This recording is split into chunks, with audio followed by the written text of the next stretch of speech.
A'udzubillahi Bismillahirrahmanirrahim. Alhamdulillahirabbil alamin arrahmanirrahim maliki yaumiddin. Shiratal mustaqim shiratal ladzina an'amta 'alaihim ghairil maghdubi 'alaihim waladdallin. Bismillahirrahmanirrahim. Para rawuh para lenggah ingkang kita muliakan. Minggu kemarin kita sudah bahas tentang kesunahan-kesunahan ataupun etika-etika bagi kita yang musafir. Musafir itu yang bepergian. Kemarin sudah dijelaskan di antara dari sekian kesunahan ataupun etika saat atau hendak kita bepergian. Bepergian yang dimaksud di sini, musafir yang dimaksud di sini adalah yang batas minimal yang diperbolehkan untuk menjamak dan qashar. Batas minimal antara 85 sampai 90 km. Nah, di antaranya kemarin fal yuwaddi ikhwanahu. Hendaknya bagi kita yang musafir yang mau bepergian untuk berpesan, untuk berpamitan kepada keluarga ataupun saudara yang kita tinggal. Dan di antara bentuk dari pamitan itu kita meminta doa, minta doa kepada orang yang kita tinggal. Biasanya doakan saya ya, saya nanti dalam perjalanan lancar, selamat, mulai dari berangkat sampai pulang kembali. Jadi ketika kita mau pergian, maka di antara etikanya adalah kita berpesan, pamitan dan minta doa kepada orang yang kita tinggal. Termasuk berpesan apa yang menjadi tanggung jawab kita. Misalkan saya mau bepergi 2 hari 2 malam, tolong kambing saya dikasih makan. Tolong nanti kalau malam lampu-lampunya dihidupkan. Tolong nanti kalau malam pintu-pintunya dikunci. Hal-hal yang sekiranya berbahaya itu diteliti kembali, yang sekira ketika kita bepergian itu dalam keadaan yang tenang. Terus kemudian kemarin juga sedikit saya jelaskan bagaimana doanya orang yang ditinggal kepada orang yang bepergian. Selain kita meminta doa keselamatan kepada, hakikatnya minta doa keselamatan ya ke Allah, tapi lewat perantara saudara kita. Selain kita memohon didoakan untuk selamat dalam perjalanan, kita juga yang ditinggal mendoakan kepada yang bepergian, semoga Allah menjaga agamamu. Astagfirullah dinaka. Semoga Allah menjaga agamamu. Semoga Allah menjaga amanahmu. Semoga Allah menjaga amal perbuatanmu. Artinya ketika suatu saat bepergian dalam keadaan meninggal, misalkan naudzubillah kecelakaan di jalan, dia mati dalam keadaan husnul khotimah. Jadi kita mendoakan kepada saudara kita yang bepergian, paling tidak ada 3 ini. Doa keselamatan ya, yang meliputi semoga Allah menjaga agamamu, semoga Allah menjaga amanahmu, tanggung jawabmu, semoga Allah menjaga amal solehmu, dan ketika suatu saat mati dimatikan dalam keadaan husnul khotimah. Para lenggah yang kami muliakan. Kemudian berikutnya, hadis berikutnya, Bismillahirrahmanirrahim. Qala Rasulullah sallallahu alaihi wasallam, "Idza dakhala harikalane mancing sapa adhaifu tamu alal qaumi ing atase suci kaum, dakhala mongko mancing sapa dhaif rezeki kelawan gawa rezekine dhaif.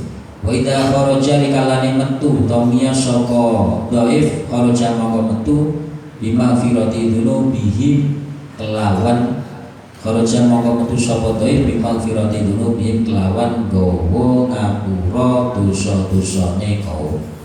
Bahwa riwayatane hadal hadis sapa Dailami lan Anas. Hadis ini menjelaskan tentang keutamaan keutamaan dari datangnya tamu. Jadi Rasulullah SAW menjelaskan ketika tamu itu masuk dalam sebuah rumah atau dalam sebuah kampung atau kaum, maka tamu itu kedatangannya membawa rizki. Tamu itu kedatangannya membawa rizki. Rizki yang dimaksud tidak hanya sekedar rizki yang sifatnya materi. Jadi rizki itu banyak sekali. Rizki itu dalam arti nikmat, kenikmatan. Kenikmatan itu banyak sekali. Ada yang memaknai rizki itu yang sifatnya materi, uang. Ada rizki itu yang sifatnya imateri, yang tidak tampak, seperti ketenangan. Kita lama tidak dijenguk, kita lama tidak dikunjungi teman kita, sudah 5 tahun, 10 tahun, tiba-tiba datang dengan membawa kabar gembira. Akhirnya kita merasa bahagia, merasa tenang. Itu juga bagian dari rizki. Jadi ketika tamu datang, maka tamu itu hakikatnya membawa rizki. Wa idza kharaja, dan ketika tamu itu keluar dari rumah kita atau dari majelis kita atau dari sebuah kampung, maka tamu itu dengan membawa ampunan dosa-dosa orang yang ditamui, orang yang dikunjungi. Jadi di antara keberkahan tamu itu, tamu datang membawa rizki bagi yang ditamui, yang kedatangan tadi. Dan ketika tamu itu pulang, pamit keluar, maka tamu itu membawa ampunan, artinya menjadikan wasilah dosa-dosa orang yang dikunjungi, dosa-dosa orang yang ditamuni ini diampuni oleh Allah Subhanahu wa ta'ala. Dulu pernah sahabat itu sering sekali ditamui. Akhirnya istri dari sahabat ini mungkin bosen kira-kira. Dino tamu terus gitu. Akhirnya sowan kepada Rasulullah SAW. Dan suatu saat Kanjeng Nabi sendiri yang bertamu kepada sahabat yang biasa dan setiap hari didatangi tamu. Dan sebelum bertamu kepada sahabat yang biasa dikunjungi tamu ini, dia berpesan kepada istri yang mau ditamui, wahai sahabat, nanti saya satu atau besok saya mau bertamu ke tempatmu, tolong nanti ketika saya keluar, istrimu suruh perhatikan saya. Saya Rasulullah SAW. Akhirnya ketika Kanjeng Nabi bertamu dan keluar, istri yang biasa ditamui ini tadi melihat Kanjeng Nabi miyos, Kanjeng Nabi keluar itu ternyata hewan-hewan melata kayak kalajengking, kayak ular itu semua ikut keluar. Dan semenjak itu istri yang biasa ditamui ini tidak bosan, tidak marah, bahkan malah senang. Jadi hadis ini menjelaskan tentang keistimewaan bertamu, keistimewaan kedatangan tamu. Sehingga Rasulullah SAW juga menjelaskan dalam hadis yang lain, dalam redaksi yang lain, maka yu'minu billahi wal akhir, salah satunya fal yukrim dhaifah. Jadi barang siapa yang iman kepada Allah dan hari akhir, maka muliakanlah tamu. Nah, bentuk kemuliaan ini yang perlu saya jelaskan. Bentuk kemuliaan ini dalam hadis yang lain, dalam keterangan yang lain, yang penting tidak sampai takalluf. Takalluf itu tidak sampai memberatkan. Tapi ya sepantasnya. Jangan kemudian tamunya misalkan dari luar Jawa, dari Sumatera, cuman jenengan kasih aqua 1 gelas. Ini ya saya mau pergi, ini ada aqua 1 gelas, tolong ini dipakai untuk 3 hari misalnya. Ini keterlaluan. Jadi sebesar kita mampu memuliakan tamu, sebesar itu pula kita mendapatkan pahala dari Allah Subhanahu wa ta'ala. Dan tamu itu dihitung 3 hari, kecuali misalkan itu tadi sudah lama sudah lama nggak bertamu atau mungkin tamunya dari luar negeri atau luar Jawa misalkan, itu biasanya tergantung yang ditamui. Kalau misalnya tamunya sopon, kancamu Bantul, Bantul itu dari sini 1 jam, sudah berapa hari? 4 hari. Wis patang dino kan masak dhewe kok isa-isa dhewe kok resik-resik dhewe. Jadi karena antara yang bertamu dengan yang ditamu itu membawa keberkahan, maka disunahkan ketika kedatangan tamu kita berdoa sebaik mungkin. Yang bertamu mendoakan yang ditamui, yang kita yang ditamui pun juga berdoa dengan kebaikan yang bertamu. Dan sekarang sudah jarang, hanya biasanya di sebagian pondok-pondok pesantren saja yang masih membuka lebar tamu, tidak hanya Idul Fitri atau Idul Adha saja, tapi kapanpun biasanya bisa bertamu. Jadi intinya tamu itu membawa berkah, baik yang bertamu maupun yang ditamui. Sehingga karena keberkahan ini kita sebisa mungkin kita memuliakan tamu, dan yang bertamu juga tahu diri. Artinya misalkan tahu diri itu kalau misalkan di rumah kelihatannya yang ditamu itu repot misalkan, jangan kemudian kok nggak disembelihkan ayam misalkan, kok nggak disembelihkan kambing, terus akhirnya semua perabot di rumah dikomentari oleh tamu. Kalau seperti ini tamunya lebih baik usir saja gitu. Jadi ada tamu kok jam segini belum dikasih sarapan misalkan, atau macam-macam. Sehingga keberkahan itu sekali lagi akan kita dapatkan ketika kita mampu memposisikan bagaimana kita sebagai tamu dan bagaimana kita sebagai tuan rumah. Tamu yang baik adalah tamu yang menghormati tuan rumah yang baik, tuan rumah yang pintar, yang pandai, yang baik di dalam memuliakan tamu. Sehingga mudah-mudahan kita termasuk orang-orang yang mampu, yang dimampukan, termasuk orang-orang yang dimuliakan oleh Allah Ta'ala, sebab kita senang memuliakan tamu. Sebagaimana dijelaskan oleh Ibrahim Khalilullah. Jadi salah satu keistimewaan Ibrahim Khalilullah yang Ibrahim itu mempunyai titel Khalilullah, kekasih Allah Ta'ala, karena Nabiullah Ibrahim alaihissalam tidak pernah makan kecuali bersama tamu.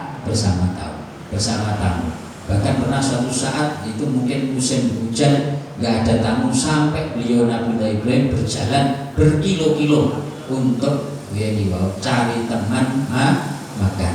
Mungkin ini beda dengan kita. Kalau kita makan enak yang menembak, tapi tidak enak, ayo jalan-jalan boleh mancing enak. Bonus. Lagi mudah-mudahan kita termasuk orang-orang yang beriman, karena kita pandai memuliakan tamu, dan ketika kita bertamu kita juga pandai menjaga rahasia-rahasia tuan rumah yang kita tamui.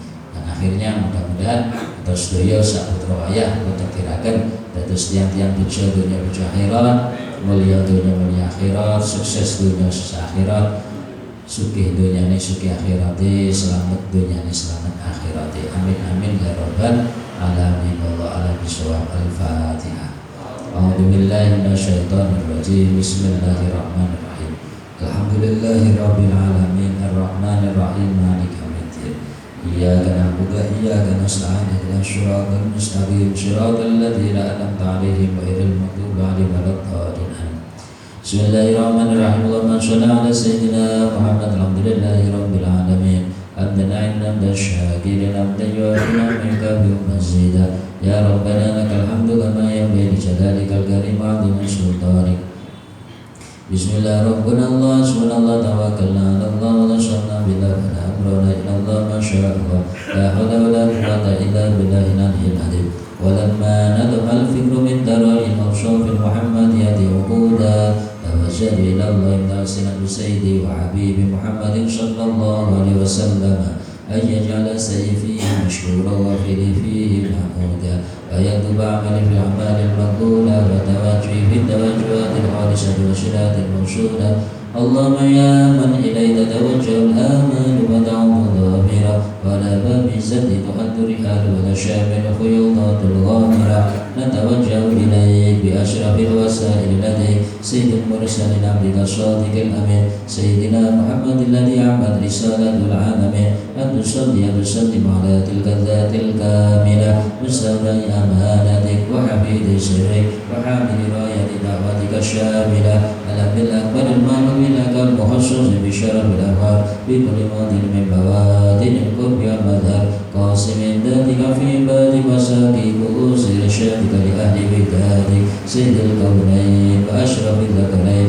العبد المحبوب الخالص المسوس منك بأجل الخصائص اللهم صل وسلم عليه وعلى آله وصحبه ولحمد ربه من أحبابه اللهم إنا نقدم إليك جاه النبي الكريم ونتوسل إليك بشرف مقام العظيم أن تلاحظنا في حركاتنا وسكناتنا بعين عنايتك وأن تحفظنا في جميع أدوارنا وتقلباتنا بجميل رعايتك وسيل وقايتك وأن تبلغنا من شرف القرب إليك وإلى هذا الحبيب وغاية آمالنا وتتقبل منا ما تهرمنا في من نياتنا وأعمالنا وتجعلنا في حضرة هذا الحبيب من الحاضرين وفي طرائق اتباع من السالكين ولحقك وحق من الوادي ولعهدك من الحافظين اللهم إنا لنطمع في رحمتك الخاصة فلا تغربنا وذنونا جميلة هي وسيلتنا إليك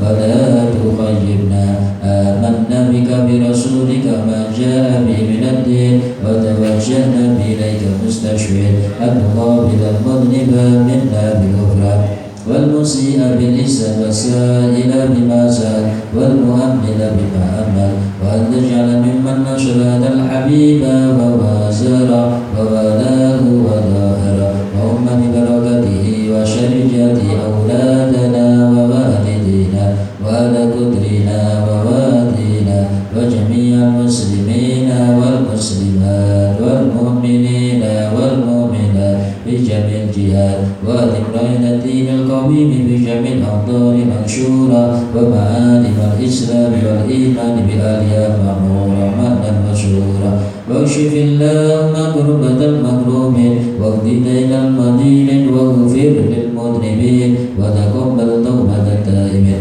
واشر رحمتك على عبادك المؤمنين أجمعين واكف شر المعتدين والظالمين وابسط العدل بولاة الحق في جميع النواحي والأقدار وأيدهم بتأييد من عندك ونشر على المعاندين من المنافقين والكفار واجعلنا يا ربي في السلاسل من جميع البلايا وفي العز المكين من الذنوب والخطايا وأدمنا في العمل بطاعتك وصدق في خدمتك قائمين وإذا توفيتنا وتوفنا مسلمين مؤمنين واقدم لنا منك بخير أجمعين وصل وسلم على هذا الحبيب المحبوب للأجسام والأرواح والقلوب وعلى آله وصحبه ومن إليه منسوب وآخر دعوانا أن الحمد لله رب العالمين سبحان ربك رب العزة عما يصفون وسلام على المرسلين والحمد لله رب العالمين